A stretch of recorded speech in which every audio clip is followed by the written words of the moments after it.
Buenas noches, muchas gracias por venir a ver el espectáculo, por aplaudir y ahora por quedaros un poquito más y para entrar en diálogo con Pablo, que ya se ha presentado ampliamente en el espectáculo. Lo que no va mencionado en el espectáculo, así que lo menciono yo, es que está codirigido por él mismo y por Emma Arquillué. Juntos constituyen la compañía La Bella Otero.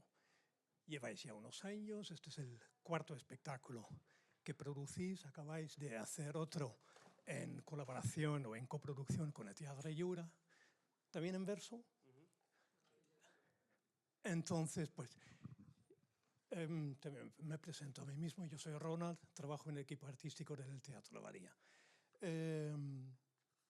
Para los que os sabéis, para quienes han sentido la chispa del entusiasmo, luego está el texto a la venta en el vestíbulo, en el jardín del teatro.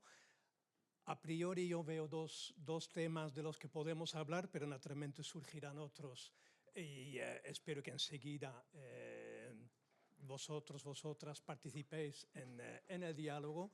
Dos líneas o dos temas creo que invita esta obra a tratar.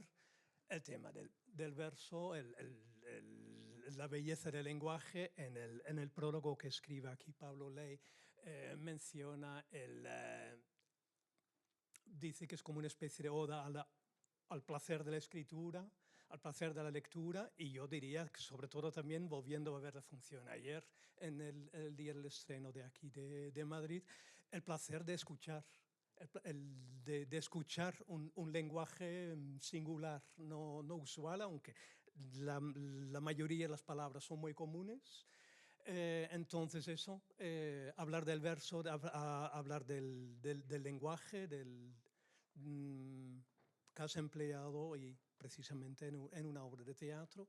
Y por otra parte, naturalmente, el tema del eróstrato, la figura que has puesto en el centro de tu función y el afán que tenemos los seres humanos ya en la antigüedad griega, pero ahora quizá acrecentado o aumentado por la velocidad de las redes, la facilidad de compartir imágenes con nuestro entorno o los que quedan atrás.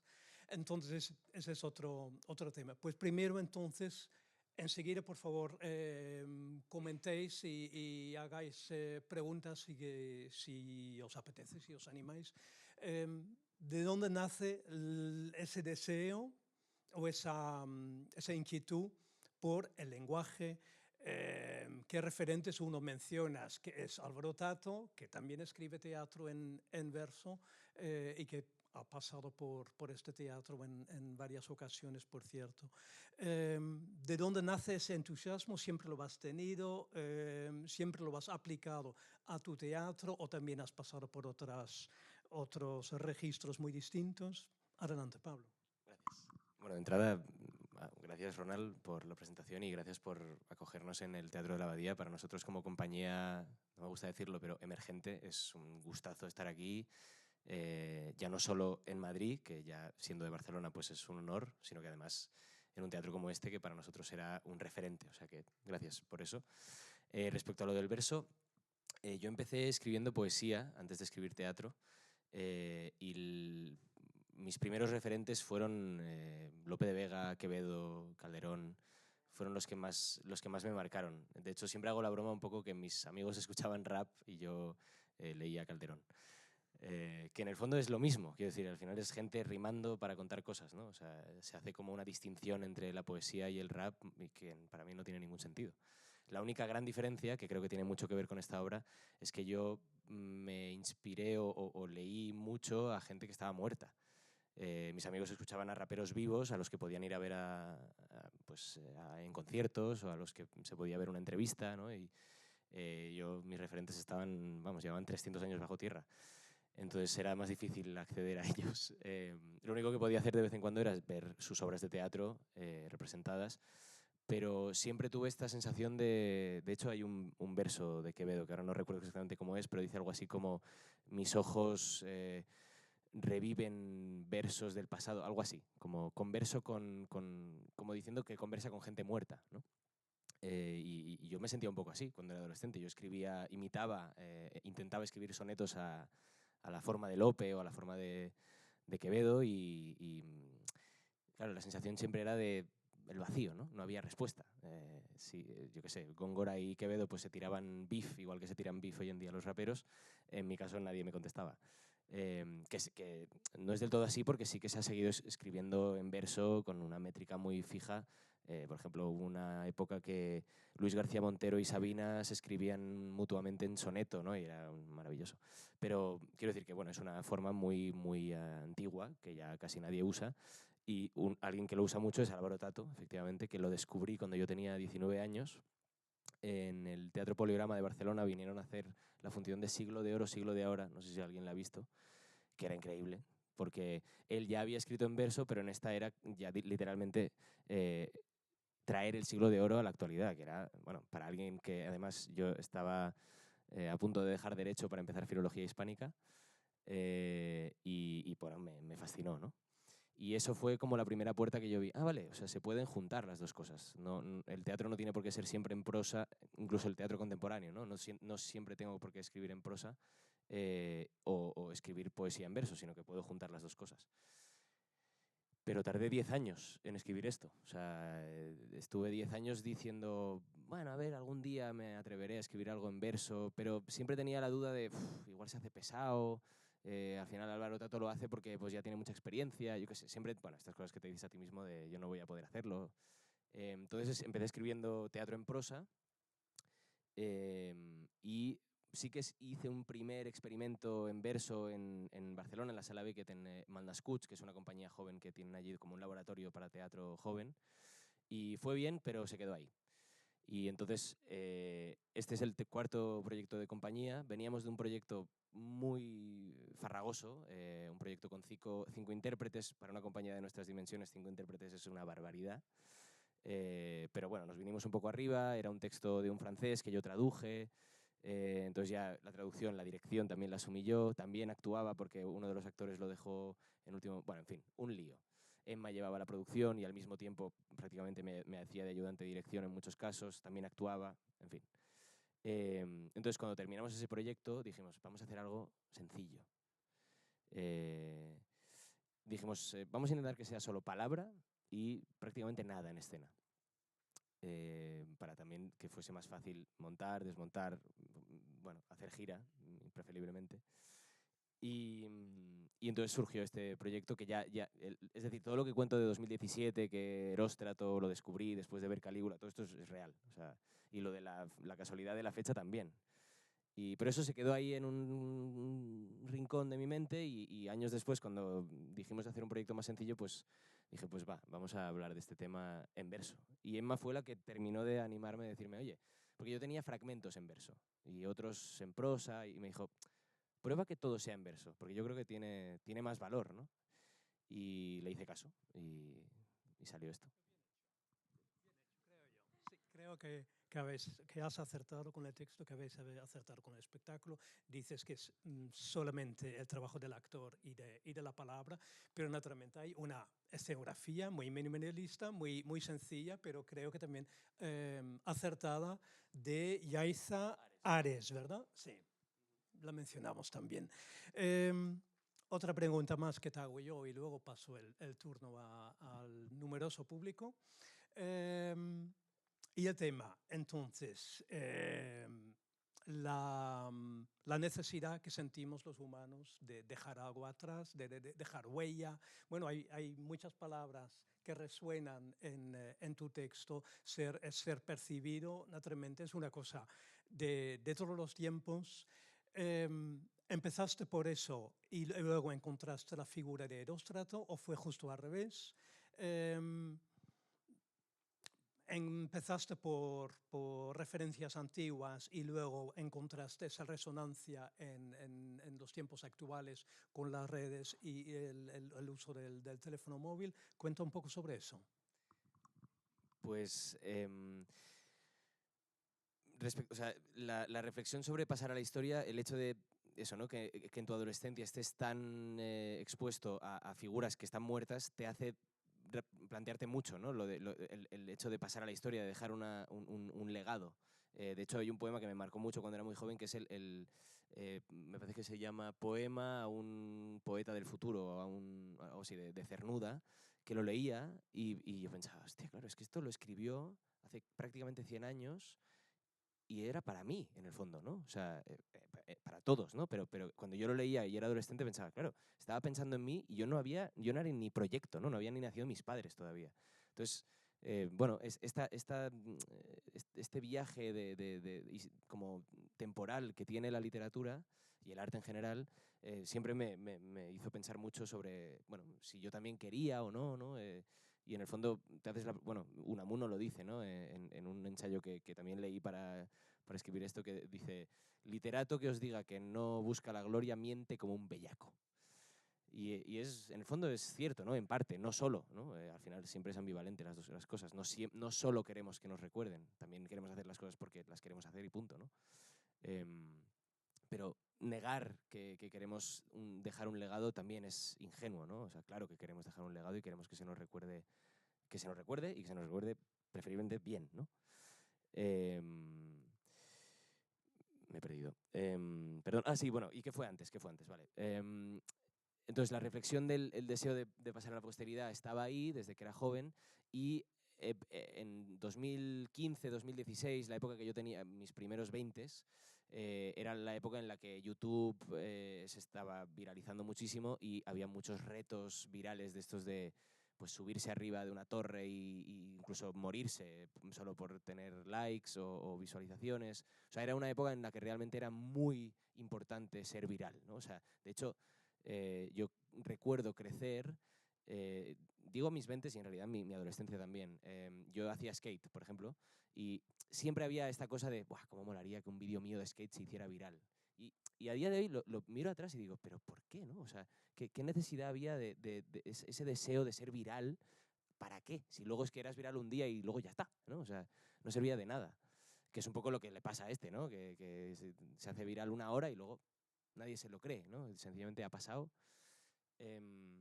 Entonces, digamos que hacía tiempo que quería tratar este tema del deseo narcisista de ser visto, ya no solo de ser recordado, sino de ser visto. Y entonces descubrí esta figura de Eróstrato y pensé, es perfecto. O sea, es exactamente el espejo que necesitaba, ¿no? O sea, y sobre todo me gustó porque tratarlo solo desde la actualidad también era ingenuo. Decir, no, es que hoy en día somos más narcisistas que antes. No. O sea, el ser humano quiere ser visto porque somos un animal social y porque cuando te sientes que estás aislado, pues quieres que los demás te vean, ¿no? Y eso, creo que sí. Pues pasamos a preguntas, comentarios desde la sala. Seguramente hay alguien que se anima. Sí, ahí. Te acerca un micrófono. Espera un momento. Muchas gracias, Pablo. Bueno, y gracias al teatro, por supuesto. Yo quería hacerte un par de preguntas y responde la que te dé la gana sobre este tema, ¿no? Sobre el yo, sobre la identidad. Porque al final imagino que, bueno, has tocado eso. La persona, soy yo, soy lo que hago, soy lo que me perciben, soy mi nombre. O sea, que has tenido que ahondar mucho en qué es el yo al escribir esto, ¿no? Entonces, mi pregunta es, ¿qué ha cambiado en el yo de Pablo? ¿Qué has aprendido en ese proceso? Y la otra, que va también un poco hilada, con esa reflexión sobre el yo, cómo es yo me dirijo a mí mismo. Tu rol de director y actor, obviamente. Vale, me dirijo en el sentido de dirigir. No, vale. Claro, este proyecto, o sea, París fue fue muy importante para mi identidad como persona porque me perdí de verdad. O sea, eso que cuento de que llegas ahí y nadie te conoce y por lo tanto no existes, porque si tú eres el reflejo de los demás, o sea, claro que tú tienes una identidad, un carácter o una personalidad, llámalo como quieras, pero si los demás no te devuelven ese reflejo, tú no sabes quién eres. Entonces me marcó muchísimo el hecho de irme de mi casa y perder de vista a todos mis amigos, todo mi entorno. Y allí empecé a investigar sobre Lacan, el psicoanálisis, qué es la persona, Jung, ¿no? O sea, bueno, empecé ahí a meterme, que no sé si lo recomiendo, cuando estáis mal, porque entonces ya empiezas a dudar de todo. Pero bueno, digamos que me interesó mucho precisamente por todo este tema, ¿no? De investigar realmente qué es el yo exactamente. Y digamos que esta obra, en el fondo no habla de eso, porque de lo que habla, pero sí, ¿no? O sea, habla de qué es la identidad después de la vida. O sea, qué queda de ti. Y por lo tanto, para preguntarte qué queda de ti después de muerto, es qué hay antes. Para saber qué queda, tienes que saber qué hay antes. Y digamos que ahí abrí un poco la puerta. Pero y entonces, digamos que la conclusión, no sé cómo decirlo, pero llevé la pregunta hasta el punto de decir, o sea, a mí me liberó ser honesto y decir, pues sí, yo quiero ser recordado. A mí me liberó. Es más, me liberó decirlo y a día de hoy ya no me importa tanto. El hecho de haberlo confesado, bueno, me hace, ¿sabes? Estoy disfrutando un poco más el ahora, que es lo que dice el poema inicial, ¿no? De siempre es ahora, y es que es así. O sea, hoy es siempre todavía de Machado, ¿no? Lo más importante es ahora, o sea, no hay más. O sea, de hecho, lo bonito del poema de Cernuda es que se lee ahora. O sea, da igual cuando se escribió, pero cuando se lee es solo ahora. Pero la puerta de la identidad la terminé de abrir del todo en el siguiente espectáculo que hicimos en enero en el Lliura, que también es en verso, pero que ahí ahonda completamente en la idea de qué es el yo, exactamente. Y son muchas cosas, claro, son muchas cosas. Pero personalmente es eso, a mí me ha liberado confesar. También reírme de mí mismo, ¿eh? Reírse del narcisismo propio es súper liberador, porque ves que en el fondo somos todos unos narcisistas, pero qué guay decirlo, ¿sabes? Qué guay poder decir, sí, sí. De hecho, perdón, o sea, una pequeña anécdota que me hizo mucha gracia, no voy a decir el nombre, pero un director de teatro me vino después de la función y me dice, pues a mí no me pasa, ¿eh? A mí esto no me pasa de querer pasar a la historia. Y dije, anda que no, anda que no. ¿Más preguntas o comentarios? A ver. Ah, perdón, sí, lo de dirigirse a sí mismo. Sí, bueno, en este caso, lo de dirigirse a uno mismo, claro, en este caso, Emma me ha dirigido desde fuera, entonces era mucho más fácil para mí, claro. O sea, digamos que yo tenía una idea y yo al escribir tenía muy claro cómo se tenía que decir este texto, pero desde fuera necesitas a alguien en quien realmente confíes y Emma, digamos que, aparte, bueno, es que somos pareja, pero aparte de ser pareja, llevamos acompañándonos prácticamente 10 años en el escenario, hemos coincidido en varios proyectos, entonces es alguien en quien confío mucho y... o sea, nos hemos mimetizado hasta tal punto que hay muchas veces que estamos de acuerdo y veces que no, pero sé ver que lo que me está diciendo desde fuera, si no está de acuerdo con lo que yo siento desde dentro, posiblemente tenga razón, ¿sabes? Entonces, es casi decir, me he dirigido yo mismo, ¿no? O sea, que ella también lo siente, ¿no? Cuando yo la dirijo desde fuera, está tranquila porque sabe que el criterio es prácticamente, o sea, es muy parecido, ¿sabes? Y entonces, sí. Bueno, yo tengo varias preguntas, pero voy a hacer solo una, al menos de momento. Acabas de decir que quieres, pues eres un narciso como todos y que quieres ser recordado. Pero por referencia a esta obra, es decir, y a este momento, y lo que importa este momento, quieres ser recordado en todas tus facetas, como es lógico. Pero, ¿qué es lo que te importaría o qué más te importaría, qué es lo que más te importaría para ser recordado? ¿Como autor de un texto? ¿Como intérprete de ese texto? Porque esto es metateatro que hay aquí en esta obra. ¿O como Pablo, ser físico, persona, que realmente quiere dejar también su legado? ¿Qué es lo que más te importa? Yo creo que como autor. O sea, al final es lo único que nadie, o sea, es el único en lo único en lo que realmente tengo cierto poder. O sea, yo como persona se recordará lo que cada uno recuerde. Y como intérprete, pues lo que os acordéis vosotros. Porque quien me haya visto, es quien no. En cambio, como autor, es lo que realmente, ¿no? Yo dejo escrito exactamente lo que quiero que se quede escrito. Entonces, seguramente sí, o sea, es decir, empecé en el arte como escritor, entonces seguramente lo que más desearía mi ego es, pues eso, que se me lea dentro de 100 años y que siga teniendo sentido lo que yo he escrito, ¿no? O sea, pero no, me he ido dando cuenta que está por una parte el ego, ¿no? El ego de quiero ser recordado, pero en el fondo hay un adolescente en mí que quiere que un adolescente de dentro de 100 años diga, ¡buah! Me está hablando a mí, ¿sabes? Porque es lo que yo sentí cuando yo era adolescente, ¿no? Que en el fondo creo que va... O sea, lo cubrimos todo con un ego y con tal, pero en el fondo lo que queremos es eso, ¿no? Que alguien, que un Pablo dentro de 100 años diga, hostia, me ha inspirado este tío, voy a escribir yo también, ¿no? Y en el fondo es lo bonito de la literatura, que se pasa el relevo. Y yo he cogido el relevo.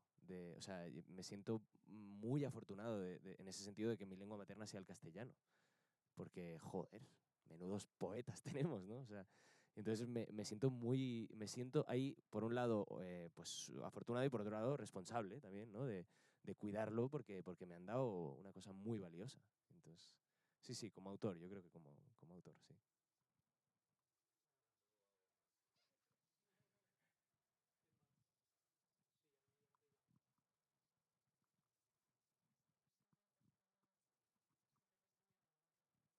No, hablo en las dos. Sí. Incluso en francés también, o sea, en lo que haga falta. Hola, buenas noches. Muchas gracias por tu espectáculo. Yo soy profesora de lengua y literatura y me he admirado mucho como autor que haya sido capaz de plasmar, porque a mí me gusta mucho Lope de Vega. De hecho, con mis chicos de primero de bachillerato estoy trabajando Fuente Ovejuna. Y quiero transmitirles a los chicos que es vigente el hablar en verso. Pero quiero preguntarte una cosa, porque los adolescentes actualmente es muy difícil que tengan eso que tú tenías. Y me gustaría que te recordaras cómo eras tú, ese yo adolescente, que supo captar esa esencia de nuestros clásicos, porque en realidad tú las has absorbido no solamente a la hora de plasmar una obra de teatro como autor, como dramaturgo, sino como actor, porque has hecho, en este caso, un bululú con muchísimos personajes, ¿no? Y nos has transmitido lo que es la esencia de nuestro teatro no medieval, la transición, el barroco, ¿no? Entonces, bueno, no sé si interesará a los demás, pero me gustaría que, aunque fuera cortito, me respondieras cómo podemos hacer que nuestros chicos adolescentes tengan esa misma inquietud y ese mismo amor hacia nuestros clásicos. ¿Qué les puedo transmitir a mis chicos después de haberte visto a ti de una manera tan admirable? Pues yo creo que, o sea, lo que a mí me marcó en esa época era que, o sea, tuve un profesor en concreto que no sé cómo lo hizo, pero yo sentí que me lo hacía cercano él. Es decir, pero, o sea, yo creo que tiene que haber varias fases, porque leer directamente a Lope es muy difícil, quiero decir, si eres adolescente. Entonces, si ahora, no sé, lo que se me ocurre es coger un monólogo, por ejemplo, de una escena o de un monólogo de una obra de Lope, que hable de celos o de alguna cosa así, que es universal, y buscar una canción contemporánea, de reggaetón, de rap, de lo que sea, que haga una metáfora parecida o que, ¿no? Y eso, si les pones primero la canción, que ellos conocen, y ya de entrada solo el hecho de analizar la letra, porque es una cosa que no hacen en realidad, no se hace, nadie se para a analizar una letra. O sea, si tú primero, como adolescente, aprendes a valorar la literatura dentro de una canción, te será más fácil valorarlo en un texto que de entrada no entiendes, ¿no? Entonces, sí, yo creo que ese es un buen primer, no sé, una primera fase interesante, que es poner al lado, ¿no? Comparar una canción contemporánea con un texto clásico. Si quieres, no sé, más tarde o otro día hablamos y a mí me encantará ayudarte. Yo, pues, todo lo que sea acercar a los jóvenes el verso, me encanta. O sea que... Yo creo que, bueno, tú misma lo sabrás mejor que yo, que también depende muchísimo del entusiasmo de un profesor o una profesora. Lo que yo he vivido en en mi época en el colegio, en el instituto, pues yo sentí esa chispa de uno o dos profesores y que despertaron en mí efectivamente también el amor o la sensibilidad por la cultura en general, por el lenguaje o la escritura en concreto, y eso pues vemos también aquí en el teatro que cuando vienen profesores con grupos depende muchísimo de cómo ellos y ellas animen, transmitan y obviamente nunca se propagará esa chispa a todo el grupo, pero sí a un, dos, tres personas del aula o de la clase, pues seguramente sí. ¿Quién más anima a preguntar? Ahí. Buenas, muchas gracias. 2 preguntas. ¿Cómo es prestar tu propia personalidad a la obra, tanto como escritor? Porque yo me lo imagino y si me pongo a escribir con mi nombre, el actor, temo contar algo que no quiero contar de mi vida. Y la otra variante, como actor, ¿cómo es actuar de ti mismo? Y si cuando acaba la obra, ¿quién sale de la obra? ¿El personaje o vuelve Pablo o si se ha ido Pablo? Muchas gracias. Muy interesante. Es mi primo. Además se llama Pelayo. Muy interesante. La verdad es que, mira, yo hice hace 6 o 7 años un curso con Sergio Blanco, que él es especialista en autoficción, lo que se llama autoficción, que es ponerse a uno mismo como personaje de la obra que estás escribiendo. Que en el fondo se lleva haciendo siglos, ¿eh? En el siglo de oro precisamente se hacía muchísimo. O sea, Cervantes, sin ir más lejos, pues lo hizo. Entonces, una de las lecciones que antes preguntabas, para las que me ha servido esta obra, ya veníamos como compañía de haber hecho otra obra que era una autoficción, que era, contábamos la relación a distancia que habíamos tenido Emma y yo entre París y Barcelona cuando yo vivía en París. Ya veis que París dio para mucho. Y entonces ya de alguna manera ya nos sirvió para decir, bueno, en fin, en el fondo, ¿quién soy yo? Soy un personaje también, ¿no? O sea, lo que yo hago el día a día también estoy actuando, ¿no? O sea, de hecho, lo primero que se te enseña en una escuela de teatro es a no actuar. Es estar en escena de verdad. Es decir, lo único que hace un actor no es actuar. Esto lo dice Chiqui Berraondo, que es una grandísima profesora, que dice, el actor lo único que hace es entrar a un escenario, experimentar algo y volver a irse. Pero lo tiene que experimentar, igual que yo ahora estoy experimentando en estar en un coloquio con vosotros. O sea, en el fondo la diferencia entre el teatro y la vida no es tanta, sencillamente es que el consenso es que eso es ficción y esto ahora no. Pero en el fondo es lo mismo, es decir, ¿no? Es el entorno que se le da. Pero entonces, haciendo esta obra, pues eso, me liberé porque ¿quién es Pablo? Yo qué sé, es que no lo sé. Lo sabéis mejor vosotros que yo, en realidad. Yo experimento cosas, pero, ¿sabes? Y eso, o sea que es... ¿Cómo es? Muy divertido, la verdad. Usarse a sí mismo como material dramático es súper divertido porque te libera de tu ego, en realidad. Es como, no es tan importante.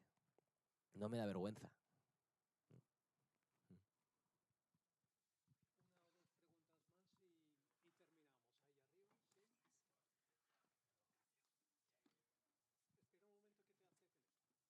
Hola, buenas, Pablo, ¿qué tal?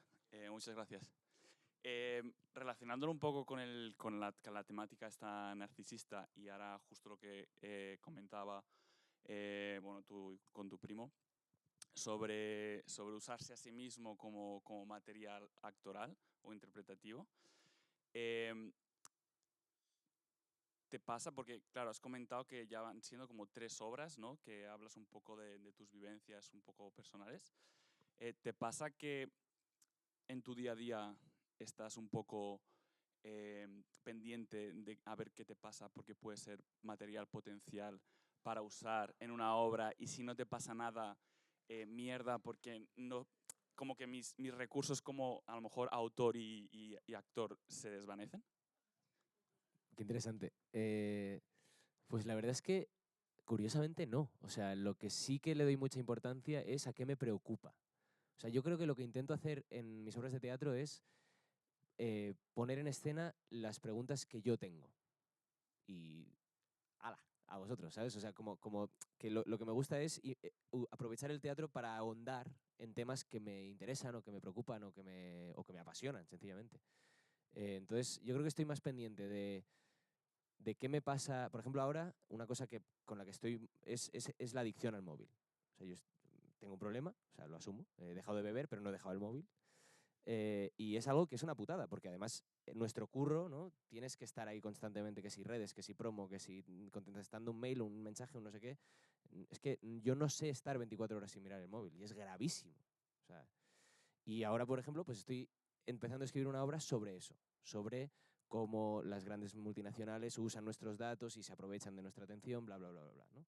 Entonces, en esa, por ejemplo, no tengo intención de hablar de mí como Pablo, autor, bla, bla, bla, pero me uso a mí mismo como material, en el sentido de que estoy hablando de algo que sí que me pasa, ¿no? Y que sí que me afecta a mi día a día.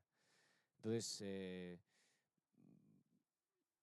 creo que no es tanto a nivel narrativo de mi vida, pero sí a nivel, no sé cómo decirlo, a nivel experiencial, no sé, como, sí.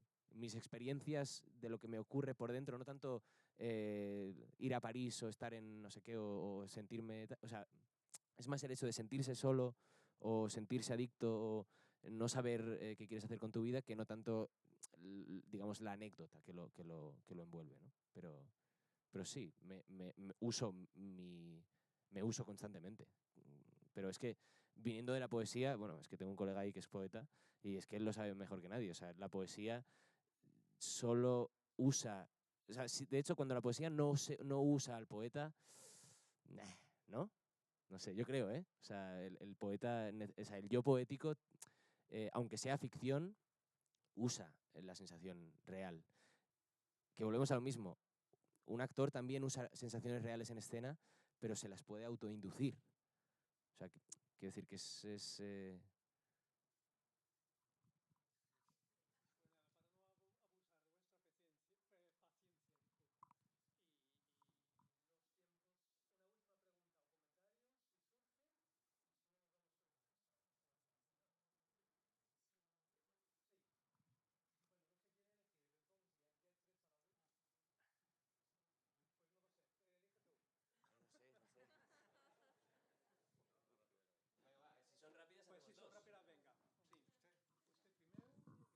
Sí, has dicho hace un rato que te gustaría ser recordado por tus obras, por lo que escribes, ¿no?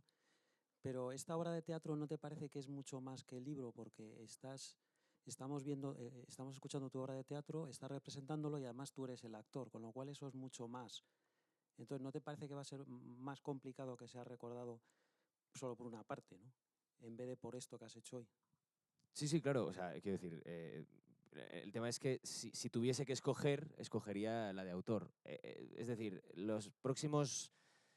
Venga, vamos a tirar al alza. Los próximos 80 años me recordarán como actor, pero cuando vosotros tal, se acabó. O sea, o sea, cuando nadie de esta sala siga vivo, yo como actor ya no podré ser recordado. O sea, es que lo difícil de recordar a un actor es que si no se le ha visto, o sea, esto que se habla, ¿no? De Edmund Kean o de grandes actores históricos, es que es muy difícil, o sea, es lo difícil del arte del actor, que solo se pasa el relevo de una generación a otra. Que la anterior, o sea, lo que un actor de 60 años recuerda de un actor que ahora lleva 20 años muerto, es que no, o sea, será difícil que se me transmita. En cambio, la literatura está fija, ¿no? Luego otra cosa es lo que la rodea o evidentemente lo que podía sentir alguien escuchando un verso de Lope en la época de Lope no es lo mismo que lo que yo pueda sentir, porque el contexto de lo que significa una palabra realmente es difícil de recrear, ¿no? Pero lo que queda sí o sí es la palabra, más que... Bueno, sí, sí. Sí, yo soy Leti y Cía. O sea, pues quería preguntar, Leti y compañía, claro, y compañía, y compañía. Quería preguntarte, este afán de trascendencia, de perdurabilidad, lo tienes a lo largo, ¿no? Pero querría saber si también lo tienes a lo ancho en el sentido del ahora. Es decir, ¿no te planteas intentar por algún medio bueno, no sé, tus contactos o por dónde te mueves, que se te conozca más, porque es que yo, en cuanto te he visto empezar a actuar, he dicho, pero bueno, ¿de dónde ha salido? ¿Cómo no le he visto nunca antes? ¿Cómo no sabía nada de esta joya y de este genio? ¿Por qué no sale en La Revuelta? Es que te harías viral.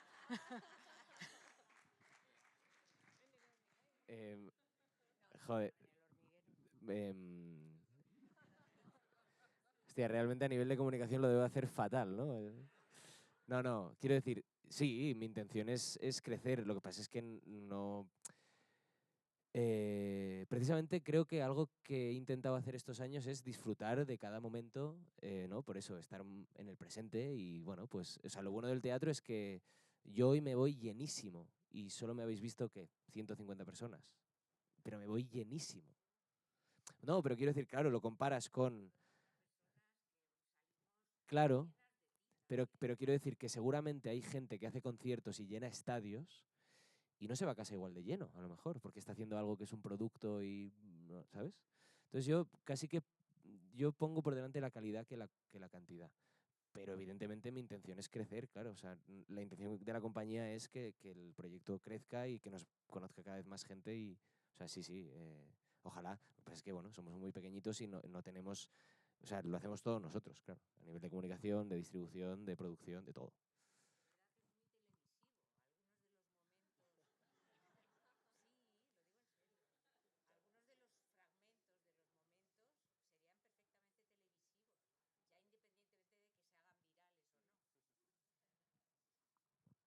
Pues me ha parecido un estupendo cierre. Muchas gracias a todos, a todas. Y aquí sobre todo.